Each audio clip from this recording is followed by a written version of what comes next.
Hello दोस्तों, हम हैं गुड़िया त्रिपाठी। आप लोगों को नाच गीत सुनाना चाह रहे हैं। देवर भौजाई क्या है थोड़ा।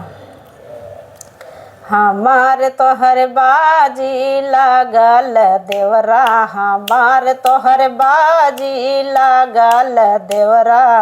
पहली बाजी बगियवा में लागी, पहली बाजी बगियवा में लागी।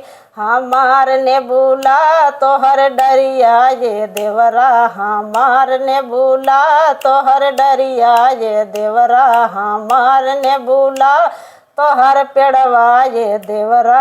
हमार तोहर बाजी लागल देवरा, हमार तोहर बाजी लागल देवरा।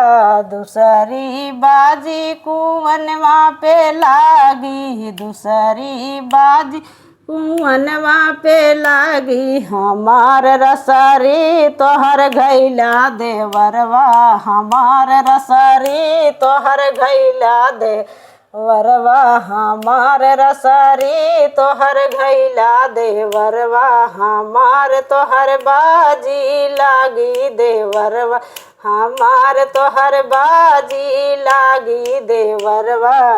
तीसरी ने बाजी महलिया में लागी, तीसरी ने बाजी महलिया में लागी।